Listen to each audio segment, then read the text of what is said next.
Welcome back to Mandu. Here we are at a parole hearing for a 7th felony offender. He's 56 years old and he has served 20 years on a 61-year sentence. With that, let's jump in. And please do like and subscribe to help the algorithm. The Committee on Parole is called back to order. The time is 1:23. Our next case is Mr. Craig Collier. Mr. Collier, if you would please give us your full name and DOC number. Craig Collier, 369729. Mr. Collier, let me explain our process to you. First, I'm going to read some information into the record. Then the board is going to conduct a parole interview with you. At the appropriate time, we will allow the participants who've indicated a desire to speak to have their input. Jonathan Bird, who is the victim in the case, wishes to speak today. So we'll have Mr. Bird speak. And at the end, you'll be allowed to make a brief statement before the board votes. Do you understand our process, sir? Yes, sir. This is the matter of Craig Collier, DOC number 369729, date of birth August 18th of 1966. He's classified as a 7th felony offender with a parole eligibility date of May the 17th of 2023, an adjusted good time date of July 29th, 2062. He's serving a 61-year sentence on the charges of theft and first-degree robbery after having been adjudicated a habitual offender. Mr. Collier, is that basically correct? Yes, sir. Mr. Collier, your case has been assigned to Mr. Alvin Roche. Mr. Roche will begin our questioning. Would you please answer any questions he might have? Thank you, Mr. Chairman. Good afternoon, Mr. Collier. Good afternoon. Good. Mr. Collier, I'm going to put some facts into the record and then we're going to have a conversation, okay? Yes, sir. Mr. Collier, you're 56 years old Yes, sir. and you've been convicted of 7 felonies. Is that correct? Yes, sir. And right now, look like you've served about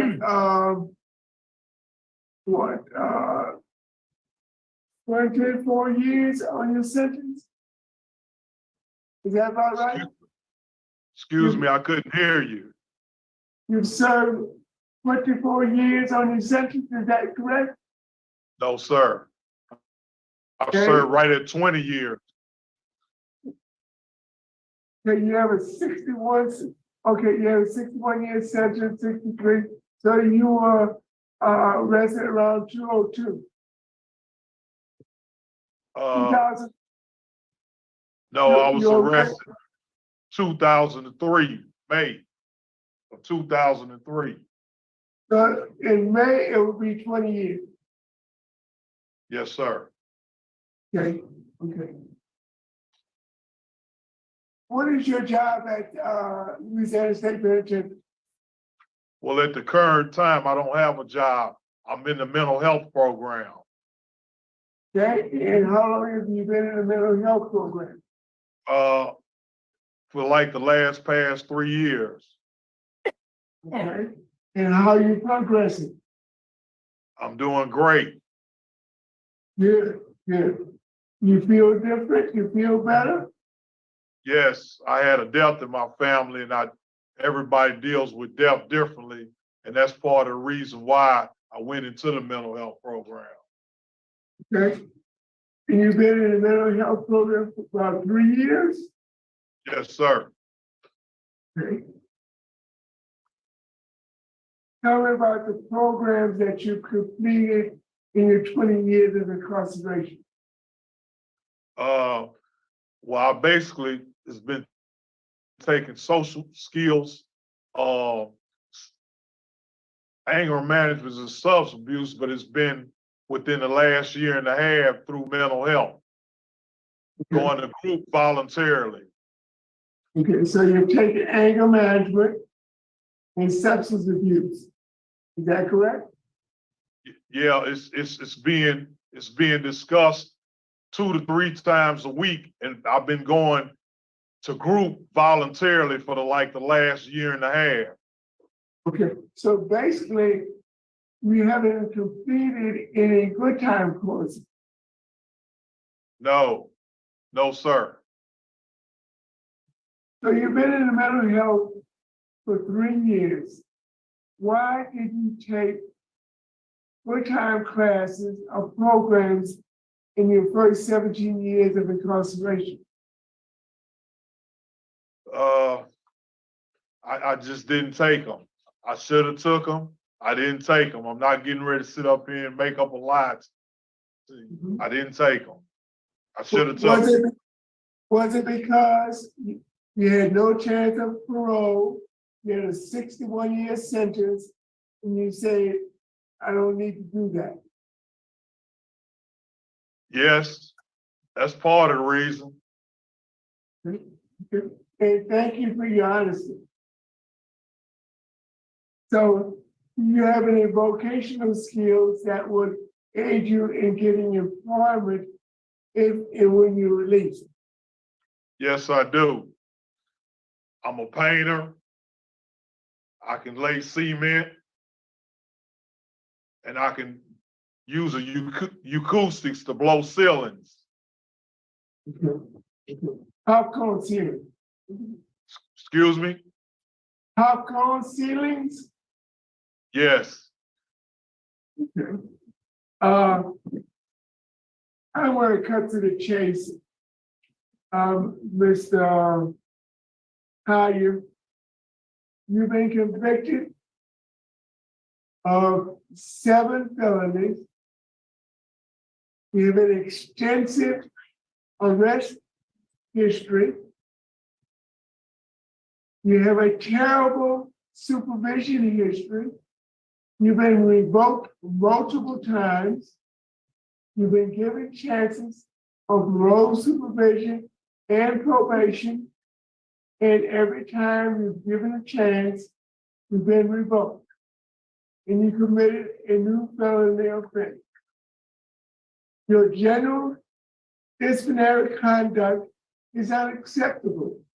You've been in mental health for 3 years, but still in 2020, you got a write-up for aggravated fighting.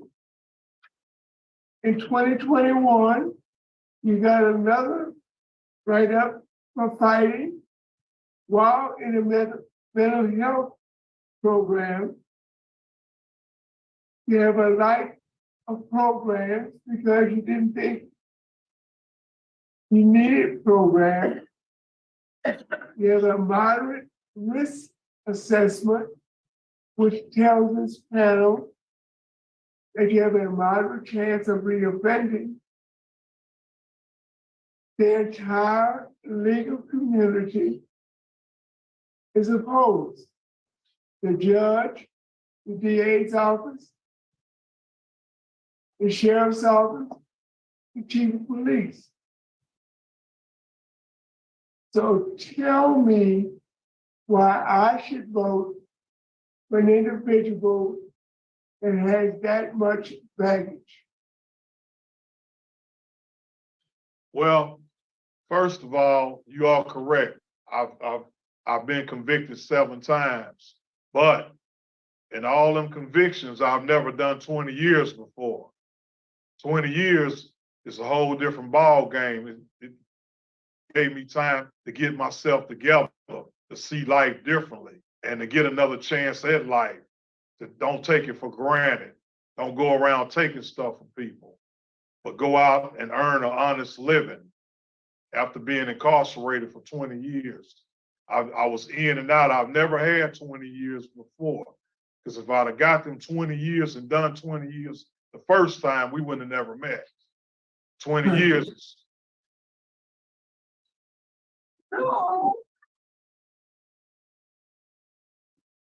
Okay. Mr. Collier, Yes, sir.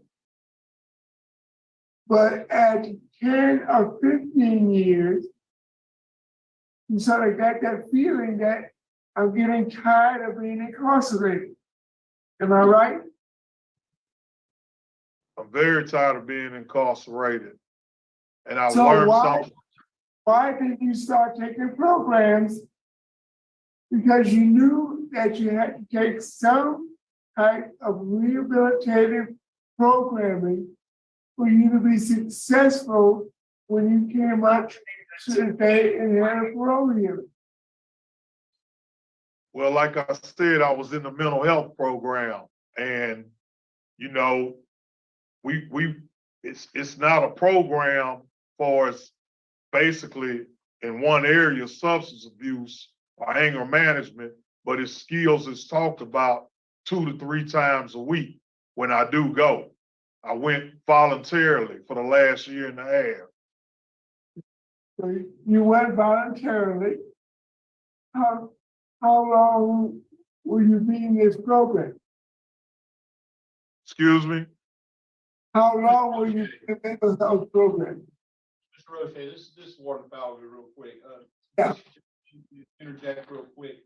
Another part of the reason why Craig has not taken programming is because the vast majority of his time that he's been with us since 2004, he has been classified as a maximum custody offender in a cell block. So a lot of that programming was not going to be able to be afforded to him because of his custody. So he's been in lockdown. Yes, sir.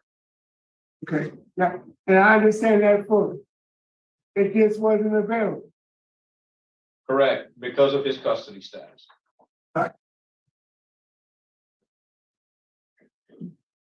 When was this custody level lowered, make you eligible for the mental health program? Do you want to speak? Yeah. We do have one of the social workers here that can speak in that respect to you. Okay, is he still in maximum custody? He is. He currently still is maximum custody. Yes, sir. Okay.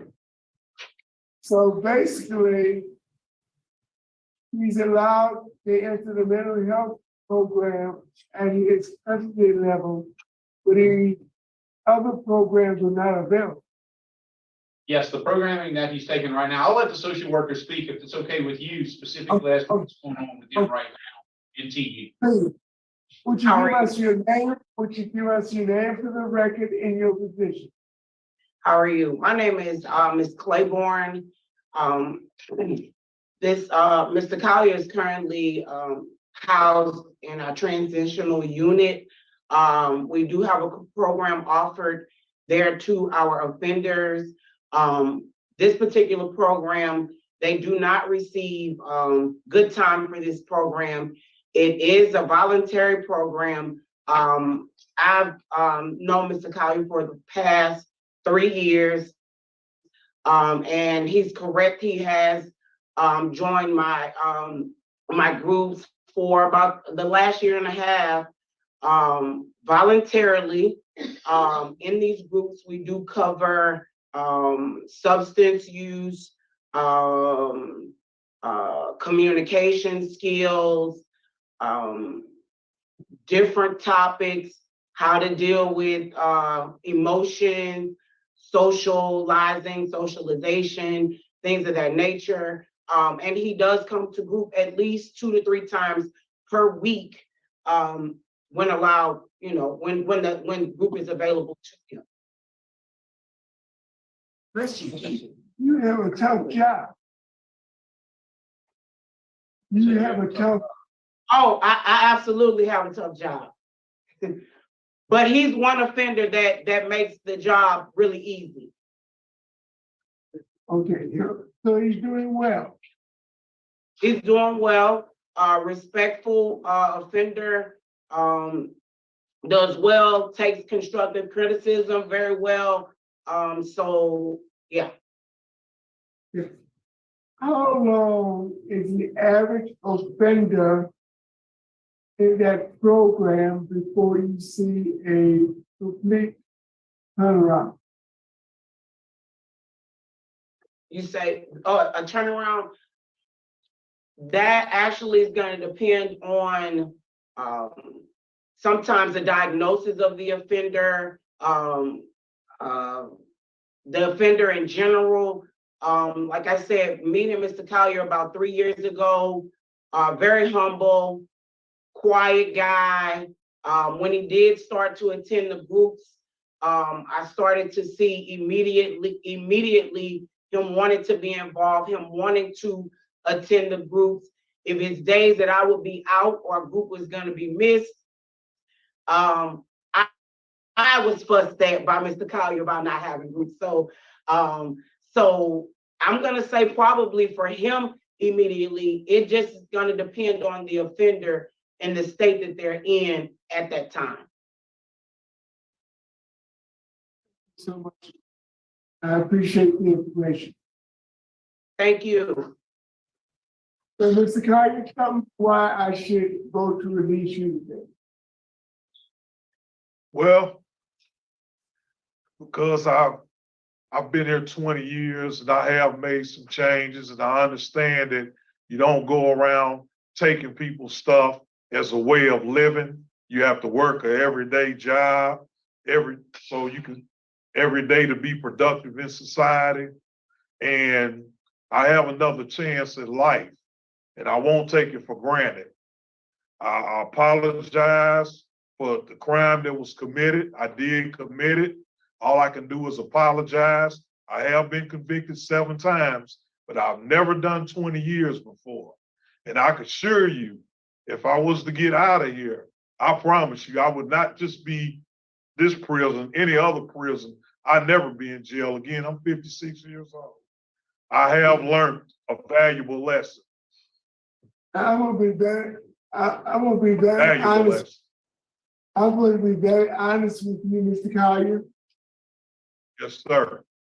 I think you're approaching the point where you'll be ready to be released. But I got to see a little bit more time right up free. Those 2 write-ups are a major concern for me. Aggravated fighting, 2020, and then just in 2021, you have fight. We got written up for that fight. I need to see a little bit more time. 2021. Wait. What, am I right? Am I right with my dates? I know about the one in 2020. I didn't get no write-up in 2021. I know that. In August of 21, you were written up for a simple fight. Okay. And I haven't had a write-up since then. have I? Correct. You've not had a Okay. write-up since Since August of 21. 21st. All right. Okay, so you had one in 2020, All right. 20. You've had 2 write-ups in the last 3 years, Yes, sir. and both of them were for fighting, violent offenses.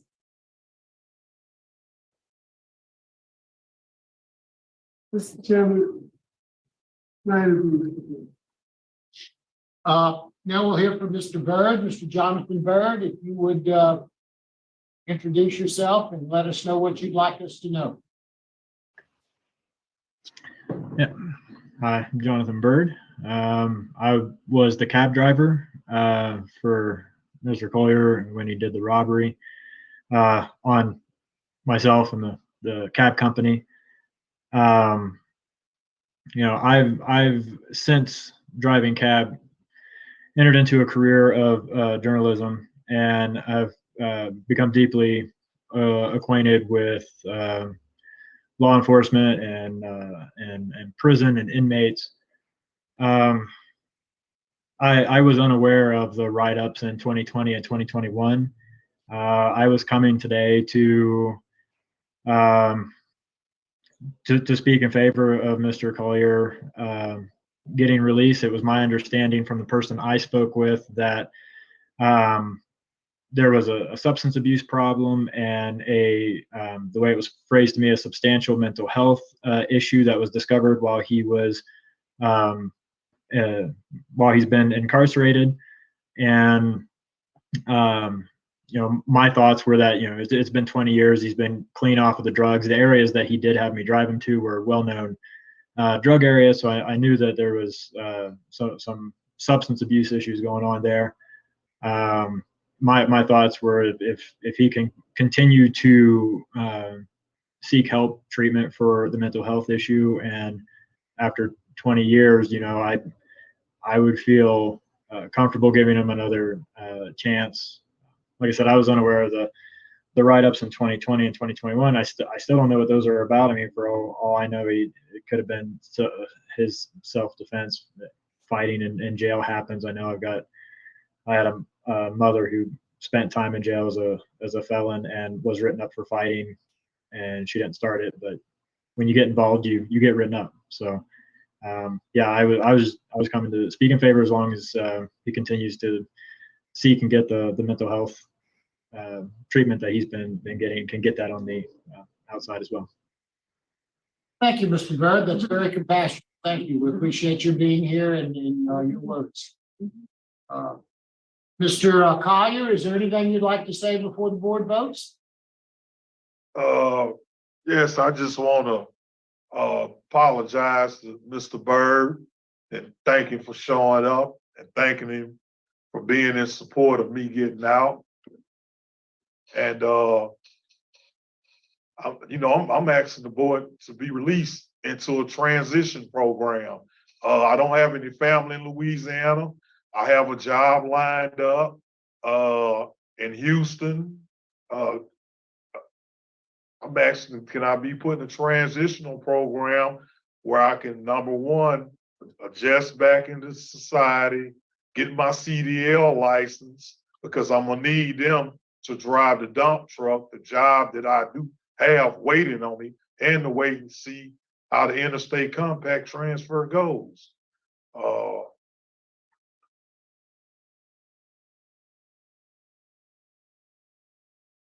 I mean, I'm 56 years old. I don't have a bunch of life left. And I know I can go out and do what a law-abiding citizen should do, and that's the right thing, and work. Instead of going around taking people's stuff or getting in any more trouble. Like I said, this is my third time saying it. Had I done 20 years the first time, the first felony, we would have never met. 20 years has changed me tremendously. I know y'all have the paperwork sitting in there and you can just go by that, only you don't interact with me day to day. I have changed a whole lot. I have, and I'm asking for a chance in society to prove that. Asking, can I be paroled to a transitional facility house to where I can work myself back into society, get a part-time job, as well as go to school to get my CDL license. So when my interstate compact transfer does come through in Houston, I'll have my CDL license and I can go right to work because I have great family support. Thank you very much, Mr. Collier. We appreciate your comments. Madam, ready to vote? Yes. Mr. Collier, I hear you, please. I understand 20 years incarceration has made you a different person. But only a year and a half ago, 2.5 years ago, you were written up for aggravated fighting. And I was always told aggravated fighting, the person that got the number 11 was the aggressor. And number 10 was a simple fight. But you have an aggravated fight in 2020. I'd like to see a longer period of time where you have no write-ups, the write-up free, and basically because of that and opposition from the entire legal community, I'm going to deny your request. Yes, sir. Thank you. Wise? Thank you, Chairman. Mr. Collier, first of all, to Mr. Byrd, I really appreciate you taking your time to participate in the process today. That I really appreciate that and the courage it took for you to show up today. Mr. Collier, I want you to know just how good you got it. Your victim is unopposed to you getting out. That's great. That's really rare. But you're not doing your part. You got some work to do on your end to demonstrate that you are ready to go out. Yes, ma'am. And you really just got to dig in. Now that you know parole is a real possibility, you got to dig in and just really start doing some work. Getting out, going on to those meetings. And the next time you get offered to go to the population, go ahead and go, because that's what real life is about. You can do it. But you just, just been kind of, well, you got to decide. You got to decide. So I concur with my colleague. My vote is denied. I can see a longer period of time, right up free. A very poor supervision history. Very poor. I mean, you were out just a little over a month. Got out April the 18th, got revoked, got a new felony May 20th of 2003. So you really got to demonstrate that you can stay out of trouble. So my vote is to deny as well. I'm going to encourage you to really dig in and take advantage of the services you have. Thank you, Ms. Wise. Mr. Collier, I think you're working. I think you're moving in the right direction. I think you have changed. It sounds like it's interesting, because it sounds like, you're saying, the system's bad, because if they'd have given me a long time early on, I'd have been okay. But when they gave me all these breaks, tried to rehabilitate me, it just didn't work. You've been arrested over 50 times. Sometimes our history catches up with us. And when we look at your history, sometimes that predicts the future, sometimes it doesn't. We look and see what you've changed. But as Mr. Roche has pointed out, while you've done all these good things, you're still getting write-ups. And you've had 2 write-ups in the last couple of years. All of those things kind of mount up against you. But you're working hard. You look like you're moving in the right direction. If you continue to go without a write-up, I'm still on this board the next time you come back, I'm likely to grant. But today my vote would be just like my colleagues, to deny. So you have 3 votes to deny with encouragement to continue to work hard and stay out of trouble. Good luck to you. Yes, sir. We're done. It's 1:50. Warden Falgout, thank you very much for all your help today, and we will be adjourned. Welcome, thank y'all. Have a great day.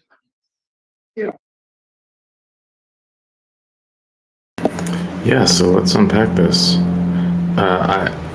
This hearing took me through really like a stream of like different strong opinions, which was really what I found so interesting about this. I was like flowing through different. He should absolutely not get out to. Oh yeah, he should get out to. Okay. So 7 felonies, 56 years old, 61-year sentence. At the time that he got it, it was probably, it does feel like a life sentence. These were, we don't have a lot of details on the crimes. They don't seem to be like horrific crimes, just more like habitual crimes. And then you get into it and you hear that in 20 years, he took no programs. And you're just like, yeah, you're going to get denied. And then the last 3 years that he's in medical, and his reason is to dealing with a death that happened 3 years ago, a death in his family. And you just get the feeling that here's someone that just doesn't want to do anything, like, that is just riding out the system and really has no business being back in society. And then you hear about the different skills that he has. Then you hear the really great things that the medical staff say about him. And then you had the victim who comes up, and I've never seen this. I don't think we've ever seen this. Certainly not to this extent, where he comes up really with a lot of compassion and took his time to, he could have just not shown up. He could have just responded when they reached out to him that he doesn't have an objection. No, but he took the time to get up and talk on his behalf. That's amazing. And what you can tell by that too is that he's not holding anything. This experience has not wrecked him, right? He's, and I don't know what his experience was and how So this is not drawing a parallel to other victims, because that's just not fair. That's not the point. But the point is, this perspective is that he's in a really good place himself, and he felt that this was the right thing to do, that a man serving for so long, it didn't have to directly to do with him that he was locked up for such a long sentence. It was that he was an habitual offender. This was his 7th felony. He's had over 50 arrests, right? He just happened to be the person to have been the last crime that this man committed. But I was moved by it to the point where I was like, okay, yeah, I think he should get out. But then the board, in my opinion, made very much so the right direction. He has isolated himself. He's not in general population. I mean, he's probably doesn't realize it, but he's not ready to go out into society, because he just probably is not ready for it. Like, he needs to prove that you don't want him to have an impulse moment. He gets out into society, he loses his temper, he hits someone, that's it, he's done. He's locked up forever, right? So you do need to show, for his own sake, for his own safety, for his own chance of success, he needs to spend time in general population. He needs to not get into a fight. He needs to show himself and everyone around him that he does have that self-control, because out in the real world, he will be put in positions, maybe even the first hour, that he probably right now is not accustomed to. I don't know what the medical ward is like, if there's anyone that has experience working there or spending time there, but my guess is that it's a bubble within the system. So certainly I agree with the board, and I really am rooting for him to go through this process and show that he can do it. How long will it be until he can get parole? That's a good question. I have seen people come back just 12 months after. I've seen people come back just 2 or 3 years after. I don't know if there's rhyme or reason for the process and why there are differences in the timing. So if you do know, please do put it in the comment section. Like and subscribe. It helps the algorithm. What else do we want to touch on here that we missed? Oh, okay. It was interesting that he kept saying, hey, if I had been locked up for 20 years at the beginning, I wouldn't be here now. Why I thought that was interesting is that I feel strongly that giving a 20-year sentence early on is not cool. And